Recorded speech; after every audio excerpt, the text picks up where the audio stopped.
We're starting a new series today, and it's kind of exciting. It really is. It's 9 weeks long. It's a little long in some ways, but there's so much to cover in this area called the Way. We're starting with a passage in the Old Testament, and each week I think each sermon will build on each other until you get a full picture of what it means that Jesus is the way, or the way that we lead. Because this analogy of the way is not something that Jesus just came up with himself, but it's been going on since the beginning of the Bible. I think it probably even goes beyond, the prophets. I was just thinking about this. It's interesting how in the book of Genesis, at the beginning, God, it says, walked with Adam and Eve in the cool of the evening, right? So right there you get this picture of an intimate walk on a way, a path. And from that moment on, through the entire Bible, it always talks about the ways of God and the ways of this world. And there's two different ways, and this way or that way. I mean, it's just all over the place. And so we're going to try to develop the fullness of that picture. We're starting in Micah chapter 4.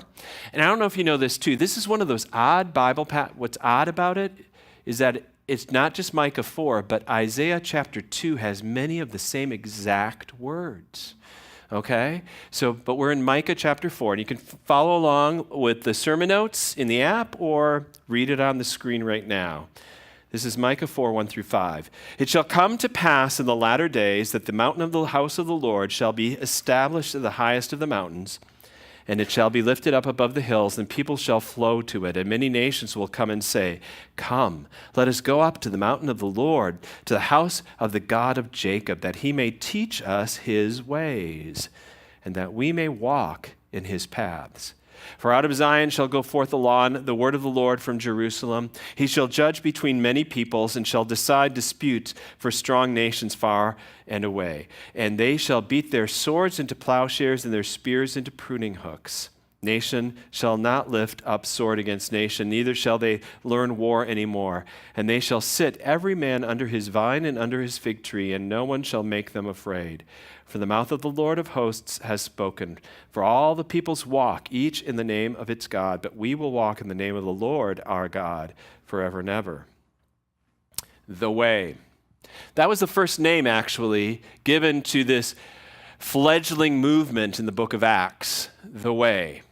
It occurs already in Acts chapter 9 when Saul was ticked off, let's put it that way. He was ticked off, and he was angry that there were people within Judaism, his monotheistic faith, that were following the way instead of the way of, the way he was living, right? And so he called it the Way. In Acts chapter 9, verses 1 and 2, it says, Paul was breathing threats and murder against the disciples of the Lord, went to the high priest, asked him for letters to the synagogues at Damascus, so that if he found any belonging to the Way, men or women, he might bring them bound to Jerusalem. What's fascinating is it occurs about 5 or 6 times in the book of Acts, this phrase, the Way, and it's never explained why. Why the Way? Why not call it something else? And I think sometimes, I was thinking about this week, they didn't know what else to call him. Because honestly, these followers of Jesus, they worship the same God as as Judaism. They had the same script, but there was something about them, a different way than what they were used to. They were the same as everyone else. And so Christians are, in a sense, the same as everybody else, but there is to be a way about you, a way about me that's different. Has anybody ever come to you that way and said, what is it about you? Okay? No? Oh, come on. I know you. I think that. No. But I think there is something different, something deeper, something more profound, something that's different about you, that there's a way. And so we're going to be exploring that way, the way we are in this world. Now, people were called Christians after this in Acts. okay, in Acts 9. It actually, I think, occurs in Acts 13. When the disciples had been scattered by a persecution in Jerusalem and gone out, there were some Christians who came to the city of Antioch, which was on the Mediterranean Sea and fairly cosmopolitan, and they started just preaching the gospel, sharing Jesus with anybody, including Gentiles, and all of a sudden, there were people in the church that were Greeks and Romans and Cretans. You got to say that right, from the island of Crete, and Egyptians, and it used to be, in that day and age especially, you could basically pigeonhole someone pretty easily. So if you're Egyptian, you probably worshipped Isis and Osiris or some other god of the Egyptians. They had the Egyptian gods. There were Judaism, well, that was pretty simple. The Jewish, that was God of, the Old Testament, or, well, I don't know what, the scriptures, the God of Jacob. Okay, so that's that God they worshiped. And then there were the Greeks. Well, they had many gods, but you could choose the pantheon of gods, but you had the Greek gods, and then you had the Roman gods, and then you had the Persian gods, and everybody had their own gods, and then all of a sudden we've got this group that's made up of people from every background and ages and ethnicities and languages. They're all worshiping this one God in the way, who they say is the Messiah, the Christ. Well, I guess we're going to call them little Christs, Christians. You get it? They couldn't label them, but they had to come up with a new name for this because it was unlike anything else. The way is sort of like that as well. It's like we don't know what to call these people. Now, I didn't share this in the early service, but it's fascinating. In the first few centuries, Christians were considered almost atheistic. Did you know that? Because they didn't worship, they didn't have temples. They didn't sacrifice to the gods like the Romans and the Greeks and everybody else did. They could worship, quote, God anywhere. They didn't seem to have all this stuff and all these rich, they didn't have a priesthood. Everybody was just part of it, right? So the Romans looked at it and thought they were even atheistic. But there was a way about them. And the way caught on, by the way they loved each other, the way they cared for each other, the way they spoke, how they had a personal, intimate relationship with this God is just fascinating. Now, I think there's a little more behind this, though, of the way. We're going to look at it. So it's not just the fact that they didn't know what to call him. In fact, in the life of Jesus himself, his enemies saw him, the people who they didn't like him in some ways, but they had to acknowledge this. In the Gospel of Luke, chapter 20, it says, "Teacher, we know that you speak the truth and teach correctly, and you are not partial to any, but you teach the way of God in truth." So they had to acknowledge that, even though they wanted to trap him at that instance, if you read it. But probably behind the way comes the most famous passage when Jesus himself, with his disciples, the night he was going to be betrayed, sits down with them and is teaching them, and he's saying, "I'm going to go away, and you will not know where I'm going, but I am preparing a place for you, and there are many rooms in your Father's mansion, and I will come back for you." And Philip, who's Jesus, how do we know the way to where you're going? And Jesus says, "I am the way and the truth and the life. No one comes to the Father except through me." That's our key verse for this series. And we're going to kind of keep coming back to it in one form or another. He is the way. But when I was a kid, and I think a lot of people think this, we look at that passage, and a lot of people have used it this way in Christianity. Jesus is the way. And we turn it into Jesus is the ticket. Okay? John 3:16, it's a ticket to heaven. You say, "Yes, Jesus, I've got you. Now I can put you in my pocket. I'm good. I'm safe. I got my ticket." Right? Right? Not so sure about that. I think sometimes we look at we're going to have a baptism today. And sometimes we think, "Oh, yeah, isn't it exciting?" I think it is. And Sometimes people have looked at baptism as if it's the magic golden ticket. You get that, boom, everything's safe. Actually, Elijah's not going to be safe after this moment. He's going to be a target now. He's going to be living a countercultural life. He is being set up for discipleship for the rest of his life, right? And now all of a sudden, two roads diverge in the middle of, the wood, right? And he's going to take the narrow path. The path of following and walking in the way of Jesus instead of the wide and broad path. Do you get that? Discipleship. It's not just a golden ticket. Jesus is the way, the truth, and the life. We're going to talk more about this. Okay? Jesus is the way. And when he meant that, he meant it in so many ways. He is the way to life, and he is the way to live. He is the way we are loved, and he is the way to love. Do you see that? He is the way we understand who our God is. He is the way God has come to us in person so we know who God is. He will show us the way to pray. He will show us the way to serve. He will show us the way to love. He will show us the way to be in this world because he is the way, the truth, and the life, not just a ticket, but the whole package, the way. So, we're starting on this path today. And maybe I don't know, because I think it is so full and so broad. We're doing so many things with it over the next few weeks. We're going to take them one step at a time, and together you will end up with a picture, I hope, of the way of God, considering that and how he works compared to the way the world works and the way of convention and the way we think things get done in this world. And Jesus comes and says, no, it's this way. This is the way we are. So, Jesus says this. Or God says this about his ways, and I think this is where the contrast comes. In Isaiah 55, my thoughts are not your thoughts, neither are your ways my ways, declares the Lord. For as the heavens are higher than the earth, so are my ways higher than your ways, and my thoughts than your thoughts. So we're going to see the difference between the ways of God and the ways of this world. And in this series, I think there's two things you're going to learn. The way that God has called us to be, the way that he shows us, the way he displays it, and then the way that we end up trying to go that end in dead ends. Okay? Dead ends.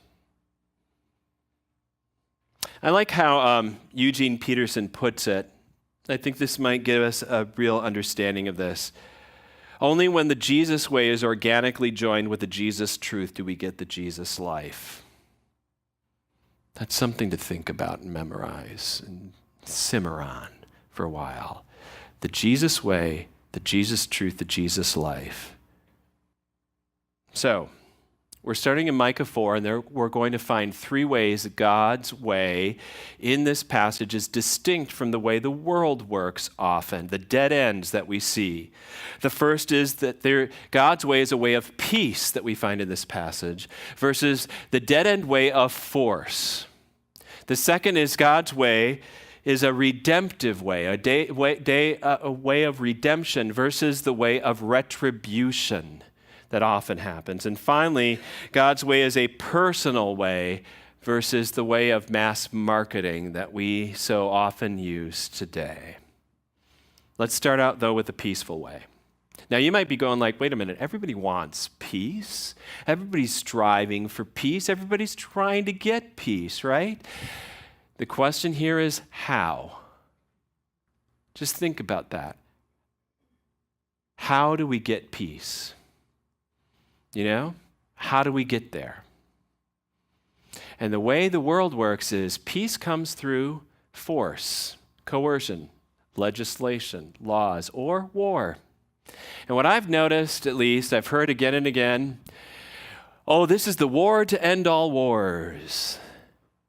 How many times do we have to say that? There is no end to wars. We've got so many wars going on in this world, so many conflicts all over the place, micro to macro. There's wars on every continent. There's wars in every nation almost. There is conflict everywhere. The only continent that probably doesn't have much conflict is Antarctica, and it's only because there's not a lot of human beings down there. War. In Jesus' day, in Paul's day, in the New Testament time period, it was called the Pax Romana, the peace of Rome, right? You know how they came up with the peace of Rome? Rome came in with their army, subjugated everybody, killed off the enemies, enslaved millions of people, so that Rome in Jesus' day and Paul's day, there were 7 slaves to every 1 free person in the city of Rome. That's peace for you. Jesus brings peace. He says the kingdom of God is here, repent and believe the gospel. And the way Jesus brings peace into this world is not, he didn't tell his disciples, take up arms, let's get out there and create a revolution. He didn't say, okay, we're going to start and enact a program, or we're going to pass legislation, or we're going to enforce my rule over everyone as a dictator. Jesus comes in the way of peace, and he is peace himself because what does he do? He welcomes the outcast, he heals the leper, he teaches the poor, he forgives the sinners. And for that, the religious leaders and the elites and everyone else turned against him and couldn't stand it. He establishes an everlasting kingdom on earth. Now, Micah, in our passage, talks about peace, and what's amazing about it is he doesn't get into exactly the methodology of how it's happening, except to say it in 2 ways. First of all, he says the mountain of the Lord will become the highest of all mountains, and the nations will stream to it, willingly come to it, because come, let us go and encounter the living God. And I don't know if you realize this, but the whole temple complex and the way it was set up in the Old Testament is where God placed his name to bless the people. There were sacrifices made, and the forgiveness of sins was given at that place. So what was really happening in God's gracious presence among his people was that brought about peace. When there was peace with God, there could be peace with each other. Okay? So Micah talks about that. And Jesus picks up those themes in his own life. He comes to the temple, and instead of seeing peace there, he's seeing a racket. He's seeing basically the mafia has taken over, called the high priesthood, and they're taking everybody's money that they can and running it for their own gain. And he comes and he cleanses the temple. And in John chapter 2, those in authorities come to Jesus and challenge him and say, how in the world, why are you doing this? And Jesus turns and says, destroy this temple, and in 3 days I will raise it up again. And they thought he was talking about Herod's temple that was built on this spot, but he was talking about himself, his body. He brings about peace through having himself destroyed and being raised up to life. And later on in the Gospel of John, he says this, when I am lifted up from the earth, I will draw all people to myself. All nations stream to him. I don't know if you realize this, the Christian church is the largest organization in the entire world.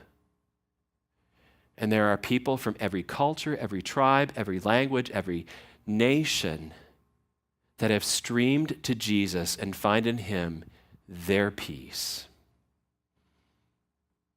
Because behind every sociological problem, every political problem, every psychological problem, every economic problem this world has, they aren't solved, it is a theological problem. Of being alienated from God, not being at peace with God, and therefore alienated with each other. And Jesus Christ, through his cross, his death, his resurrection, brings about peace. He becomes that peace. He's the only one that's done it. No other method has actually worked. Because every method we use is the dead-end way of force, trying to enforce peace, when God offers it freely as a gift. Secondly, and from Malachi, I think we find out it's a redemptive way versus the way of retribution. Okay, how do you get things done in business? You beat your competition, right? In sports, you pummel them into submission. They lose, you win. In politics, you trounce your opponents. In any argument, you try to dominate it and win, right? It's called kind of payback, retribution, getting back, getting even, one form or another. That's the way we think we get ahead in this world and the way it works. And Jesus comes in and says, no, it's a way of redemption. Micah says it's a way of redemption. Do you notice in this passage it says they will beat their swords into plowshares and their spears into pruning hooks. There is a transformation that takes place. He doesn't destroy the weapons. He transforms them. And that's what happens. Jesus comes into this world, and if he wanted to defeat the enemies, right, he could have done that by just killing them all off or getting rid of them or sidelining them. But what he does is he turns an enemy into a friend. He brings about redemption. He redeems you. He redeems me. He changes you and changes me so that what used to be enmity and strife becomes now an avenue for peace and redemption. And I guess it begs the question, which ways am I following? Right? Am I following the way of peace, or am I following the way of trying to force things? Is it more important for me to win an argument or to win a friend? Is it more important for me to be right or to gift other people and to serve? Is it more important for me to look like I'm dominant over people's lives or empower people for the sake of the gospel? That's one of the questions we have to ask. Am I a part of the way of redemption? Do I see people for what Christ wants to bring about in their lives, or do I just see the problems that they are? Because we all got them. If God would give me what I deserved, right? That's the way of retribution. That's the way our world works. You're going to get what you deserve. God gives me what I don't deserve. That's the way of redemption. And finally, it's a personal way.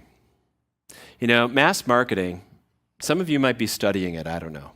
But mass marketing often is just about, making it look personal, but you're just part of a logarithm, by the way. You're just some formula Google came up with. That's why those ads pop up. They want to make it look personal, but they really don't want to get to know you as a person. Have you ever noticed that in this world these days now? Instead of really actually being present personally for someone, we'd rather just, get entertained, get what I want, consume, and relationships have become totally transactional. What can I get from you? You can get a little from me if I can get this from you. Instead of transformational, that I see the whole person and I am personally coming to you. Here in the book of Micah, God talks about how personal and intimate it is. He uses this phrase, but they shall sit every man under his vine and under his fig tree, and no one shall make them afraid. That was a scene of being kind of in idyllic, peaceful, harmonious times. They didn't have to worry about weapons. They didn't have to think about anything. They could just spend time communing with God one-on-one. It's always personal in the Bible. He cares about the masses. He reaches billions, but he's always reaching billions one at a time. Jesus actually picks up this language from Micah when he is starting to call personally each one of his disciples.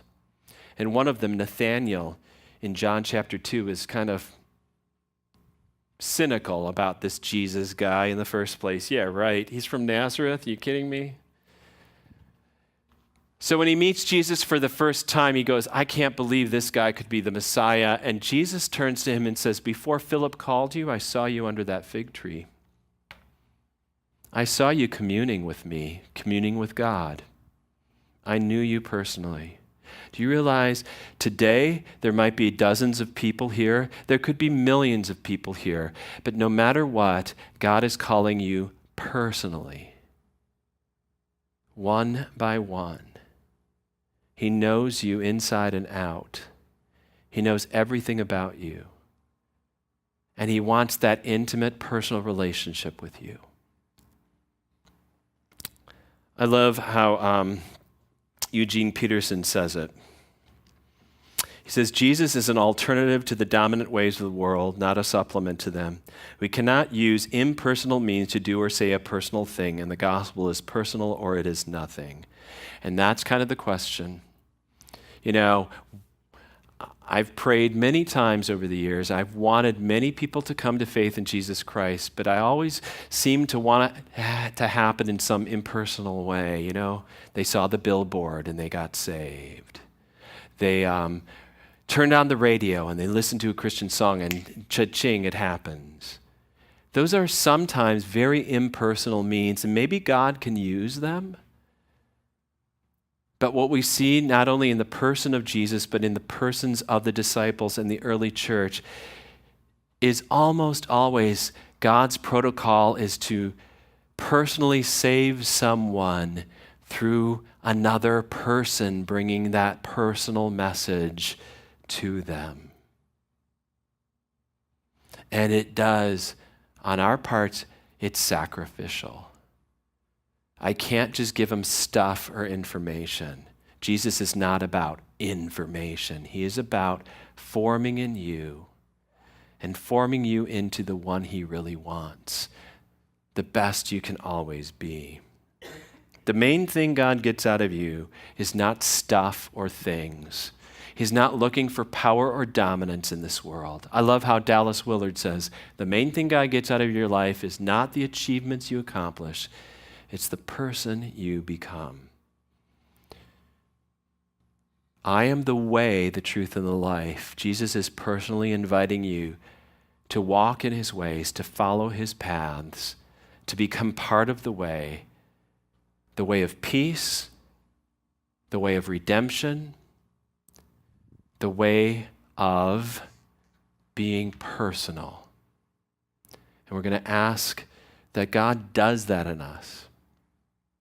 Maybe you're at this point and you're going like, I guess I realize, well, my ways have been kind of dead ends. I've tried to push my way, get my way, have my way done, coerce my way, cajole my way, and I haven't gotten anywhere. I think sometimes that has to happen for us to finally say, okay, God, we want you to have your way with us. Every other way, Jesus will tell you, is a dead end. Jesus himself is the way, the truth, and the life. Let's pray.